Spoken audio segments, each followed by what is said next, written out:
Iranian officials should be charged over shooting down of Ukrainian plane, UN expert says. In letter to Iran, human rights advocate outlines 6-month investigation into disaster. Many high-level Iranian officials should be charged for the shooting down of a Ukrainian commercial airliner in January 2020, a UN human rights expert has said, describing the killing of the 176 people aboard as a profound and serious indictment of the country's civil and military authorities. Agnes Callamard, the UN Special Rapporteur on Extrajudicial, Summary or Arbitrary Executions, delivered a 45-page letter to the Iranian government which was made public on Tuesday, outlining her findings from a 6-month investigation into the disaster, and complaining about the lack of Iranian cooperation, which has left many of her questions unanswered. Callamard issued a particularly strong condemnation of the Iran government's treatment of the victims' families, who she said had been harassed and threatened, denied the return of remains and personal effects, and forced to go along with officially staged martyr funerals. Ukraine International Airlines Flight PS-752 was shot down by an Islamic Revolutionary Guard Corps (IRGC) air defense missile battery shortly after it took off from Iran's international airport, at a time of high tensions, 5 days after a U.S. drone strike killed an IRGC commander, Qasem Soleimani. The plane was bound for Kiev but had 55 citizens and 30 permanent residents of Canada aboard. After denying responsibility for several days, Tehran said the Boeing 737-800 was shot down by mistake by an air defense crew who mistook it for an incoming U.S. missile. The inconsistencies in the official explanations seem designed to create a maximum of confusion and a minimum of clarity. They seem contrived to mislead and bewilder, Callamard said in the letter, which was sent to Iran 60 days ago with a set of questions but has yet to get a reply. The Iranian mission to the UN did not respond to a request for comment on Tuesday evening.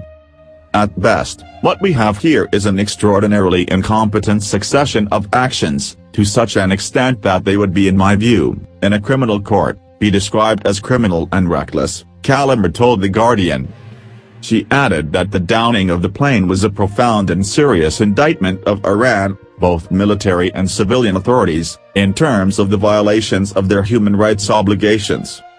The official Iranian account details a series of technical breakdowns and human errors that led to the tragedy, but Callamard said they just raised more questions that Iran had failed to answer.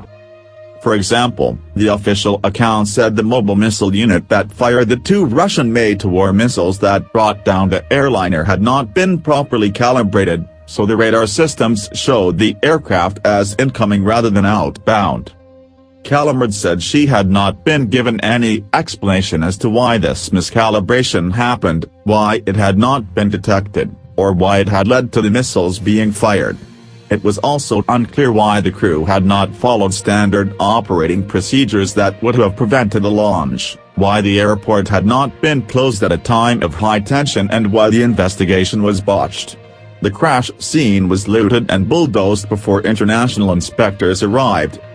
There have been conflicting reports about the arrest and prosecution of the missile crew, but Callamard said, in terms of accountability, unfortunately we cannot expect Iran to charge those at the top or even the middle of the chain of command, and there are many high-level officials who should be charged. There was no evidence, she added, that Iran had made the fundamental changes necessary to give the rest of the world assurance that the same mistakes would not be made again. Callamard's letter lambasts the Iranian government for the treatment of the bereaved families.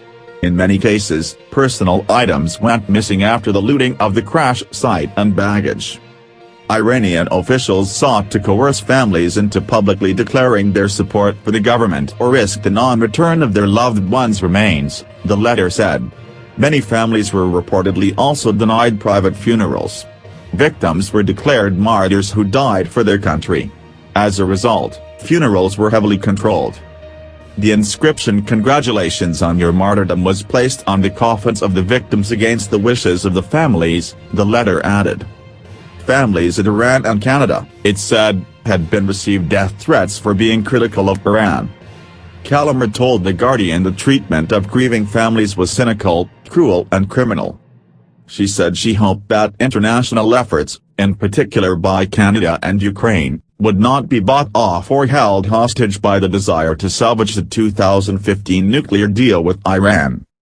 Calamard said, "Under no circumstances should the search for justice for PS 752 be impaired by the equally important search for a nuclear deal."